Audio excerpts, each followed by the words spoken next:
Hello everyone, बहुत बहुत स्वागत है आप सभी का हमारे इस वीडियो लेक्चर में।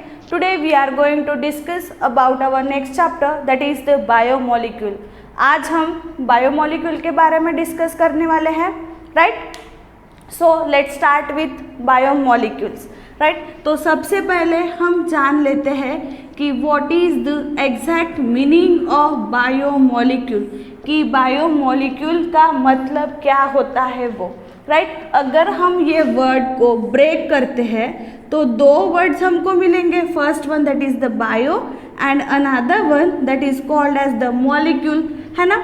बायो का मतलब क्या होगा, लिविंग, और मॉलिक्यूल का मतलब मॉलिक्यूल ही है, बराबर। तो बायोमोलिक्यूल का मीनिंग क्या होगा, the molecules which are present inside the living organism, or simply the molecules which are present in the living organism, that is called as the biomolecule।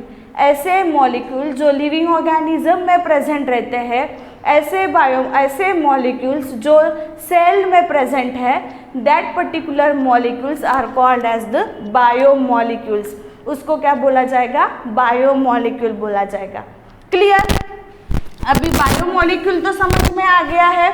उसके बाद नेक्स्ट टर्म जो आती है that is the cellular pool.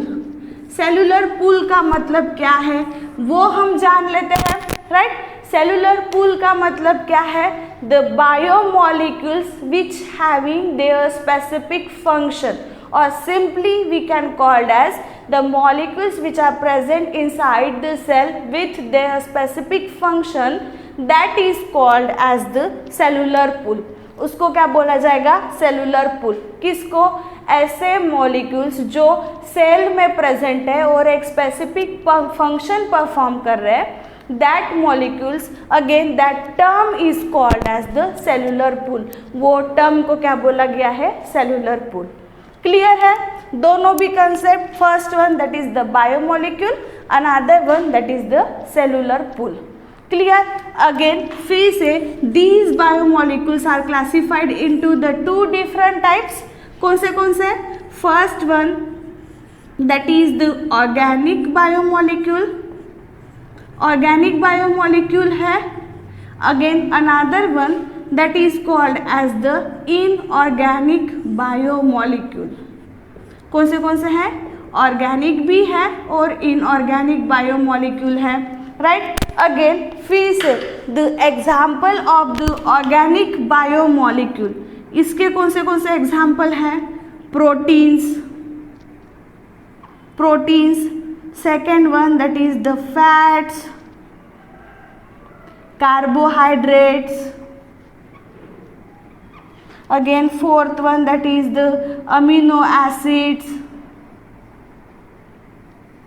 these all are the examples of the biomolecule। कौन से biomolecules, organic biomolecules. Organic biomolecules के ये सभी क्या है, एग्जाम्पल्स है। कौन से, proteins, fat, carbohydrate, amino acid, nucleic acid is also, right. Again inorganic biomolecules अगर की बात करते हैं तो फिर से मिनरल्स है, उसका एग्जाम्पल, सॉरी एक मिनट, उसका एग्जाम्पल कौन सा है, मिनरल्स है, minerals. Again another one that is the water. These two are the examples of the inorganic biomolecule. ये क्या है, इनऑर्गेनिक बायोमोलिक्यूल है। कौन से, मिनरल आयंस है ना, mineral ions and the water, these are the inorganic biomolecule. Clear. क्या बोला गया है, सेलुलर पूल के बारे में हम डिस्कस किए।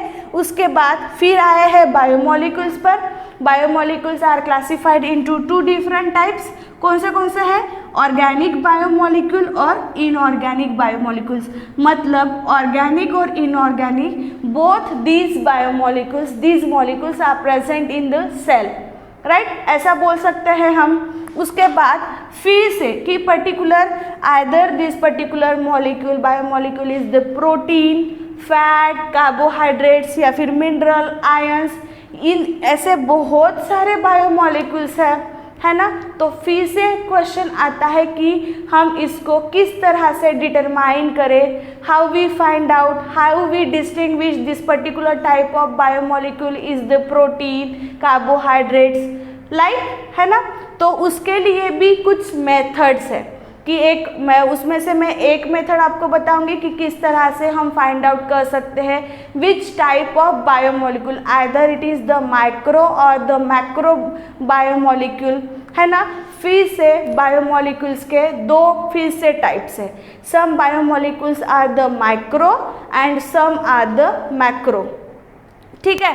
तो उसको किस तरह से डिस्टिंग्विश किया जाएगा वो मैं आपको बताती। क्या होगा देखो कि अगर हमको फाइंड आउट करना है either this particular biomolecule is the micro और द माइक्रो, कि वो मैक्रो है या फिर माइक्रो है ना, depending upon their molecular weight, किसके बेसिस पे किया जाता है, उसका मॉलिक्यूलर वेट के हिसाब से उसको डिस्टिंग्विश किया है कि this particular molecule is the micro biomolecule और either it is the macro biomolecule, right. तो क्या होगा, सबसे पहले हमको क्या कलेक्ट करना पड़ेगा, एक लिविंग टिश्यू कलेक्ट करना पड़ेगा, राइट।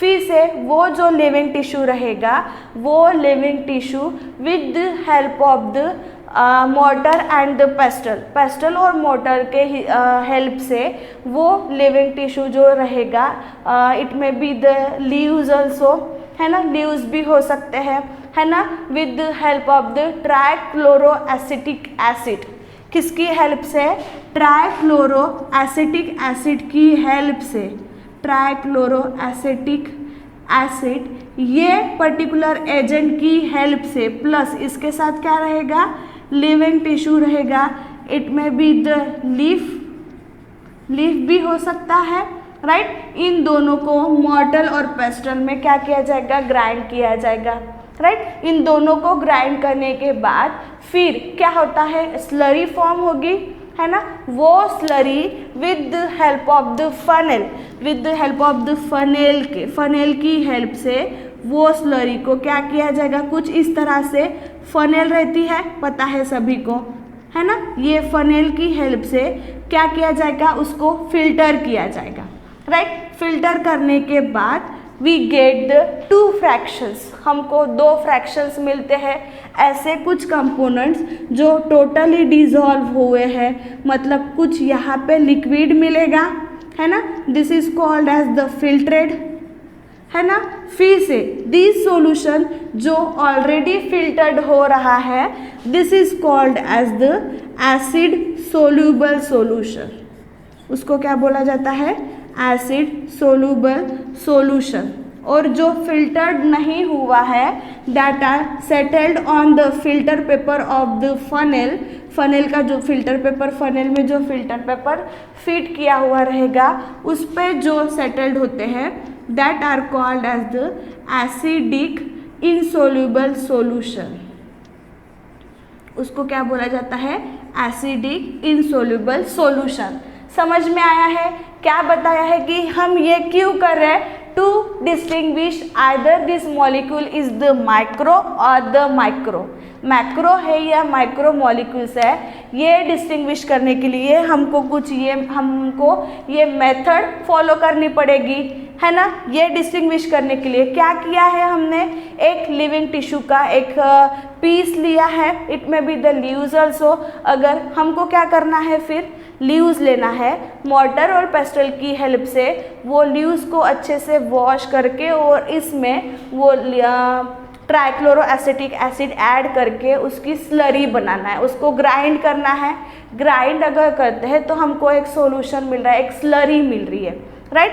वो जो स्लरी हमको मिलेगी, वो slurry with the help of the funnel and with the help of the filter paper, उसको क्या करना है, फिल्टर करना है। किए हमने फिल्टर करने के बाद क्या होगा, जो कंपोनेंट सोलूबल हुए हैं वो ट्राइक्लोरोएसिटिक एसिड में सोलूबल होके वो फिल्टर हो जाएंगे, मतलब वो यहाँ पे मिलेंगे वो, है ना।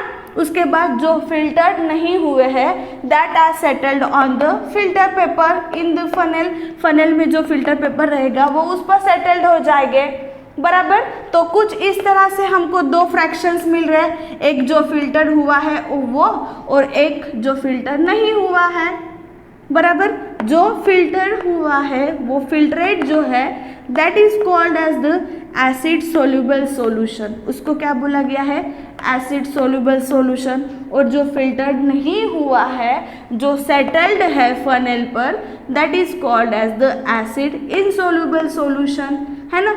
ये वो ट्राइक्लोरोएसिटिक एसिड में सोल्यूबल ना होने की वजह से वो पास नहीं हुआ है फिल्टर पेपर से, है ना, पास ना होने की वजह से वो सेटल्ड हुआ है सरफेस पर फिल्टर पेपर के, बराबर। कुछ इस तरह से दो फ्रैक्शंस मिलते हैं। तो फिर से क्वेश्चन आता है कि कौन से मॉलिक्यूल्स फिल्टर्ड हो रहे हैं, मतलब ये फिल्ट्रेट पे मिल रहे हैं, बराबर। ऐसे मॉलिक्यूल्स जिनका क्या है, मॉलिक्यूलर वेट जो है which range from 8 to 1000 Dalton's, उनका मॉलिक्यूलर वेट कितना है, 8 to 1000 डाल्टन्स, इतना जिसका मॉलिक्यूलर वेट है वही मॉलिक्यूल सोलूबल होके क्या हुए हैं, फिल्ट्रेट में प्रेजेंट है, राइट। अगेन फिर से इनसोल्यूबल में कौन मिलेगा, ऐसे मॉलिक्यूल्स जिनका मॉलिक्यूलर वेट 1000 से अबाउ है, 1000 या फिर उससे अबाउ है, दैट पर्टिकुलर क्या, मॉलिक्यूलर वेट, है ना। ऐसे मॉलिक्यूल्स को जिनका मॉलिक्यूलर वेट 8 to 1000 डाल्टन्स है, they are called as the micro biomolecules, right. और जिनका मॉलिक्यूलर वेट 1000 या फिर उससे ज़्यादा है, that are called as the microbiomolecule, उसको क्या बोला जाएगा, मैक्रोबायोमॉलिक्यूल। क्लियर है, क्या क्या पढ़े हम अभी तक। सबसे पहले हमने बायोमॉलिक्यूल का मतलब जान लिया है। बायोमॉलिक्यूल का मतलब क्या है, ऐसे molecules which are present inside the cell, that molecules are called as the biomolecules. Then after we discuss about the cellular pool. cellular pool का मतलब क्या बताया है, the biomolecules with specific function, that term is called as the cellular pool, उसको क्या बोला जाएगा, cellular pool. Clear? Again these biomolecules are classified into the two types. कौन से, organic biomolecules and another one that is the inorganic biomolecule. Organic biomolecule में फिर से कौन कौन आए, protein, fats, amino acid, carbohydrate, nucleic acid etcetera, these all are the organic biomolecule, है ना। फिर से बात आई इनऑर्गेनिक बायोमोलिक्यूल की, mineral, ions and the water, these are the inorganic biomolecule. ये क्या है, इनऑर्गेनिक बायोमोलिक्यूल है, राइट। उसके बाद फिर से क्या करने के लिए कि either this particular biomolecule is the micro और द मैक्रो, ये डिस्टिंग्विश करने के लिए फिर से एक मेथड है कि हम वो पर्टिकुलर मेथड अगर फॉलो करते हैं तो वो मेथड से हमको क्या पता चलता है कि this particular biomolecule is the macro और द माइक्रो, है ना। कौन सी मेथड बताई थी कि सबसे पहले हमको क्या करना है, एक लिविंग टिश्यू को कलेक्ट करना है। मैंने एग्जाम्पल बताया किसका, लीव्स का। लीव्स को हमने लिया है, उसको अच्छे से वॉश करके with the help of the trichloroacetic acid, ये वर्ड आपको याद रखना है, कौन सा, ट्राइक्लोरोएसिटिक एसिड की हेल्प से वो लीव्स को मॉर्टर और पेस्टल में ग्राइंड किया है, राइट। ग्राइंड करने की वजह से स्लरी प्रोड्यूस हुई है। फिर से वो स्लरी को with the help of the filter paper and the funnel और फिल्टर पेपर की हेल्प से उसको फिल्टर किया गया, राइट। फिल्टर करने के बाद फिर दो फ्रैक्शंस मिलेंगे हमको, एक ऐसा यूनिट, एक ऐसा फ्रैक्शन जो सोलूबल होके फिल्टर्ड हुआ है और एक ऐसा फ्रैक्शन जो सोलूबल ना होने की वजह से, जो इनसोलूबल होने की वजह से वो फिल्टर्ड नहीं हुआ है, राइट। तो ऐसा फ्रैक्शन जो फिल्टर्ड हुआ है, जो सोल्यूबल है, that is called as the acid soluble solution. Again these are called as the microbiomolecules. उसमें क्या प्रेजेंट रहेंगे? माइक्रोबायोमोलिक्यूल्स प्रेजेंट रहेंगे, जिनका मॉलिक्यूलर वेट कितना रहता है? 8 to 1000 डाल्टन इतना। जिनका जो बायोमोलिक्यूल का वेट 8 to 1000 डाल्टन इतना रहता है, वो ही पर्टिकुलर बायोमोलिक्यूल सोल्यूबल होके फिल्टर्ड होते हैं। क्लियर?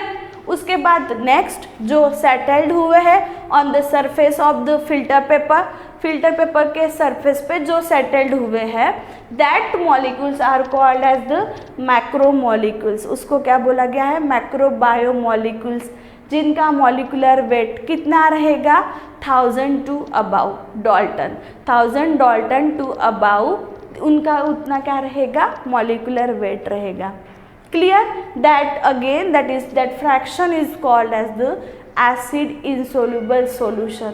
मतलब वो सोल्यूबल नहीं हुआ है किसमें? ट्राइक्लोरोएसिटिक एसिड में, which is again one of the acid जिसमें वो सोल्यूबल नहीं हुआ है।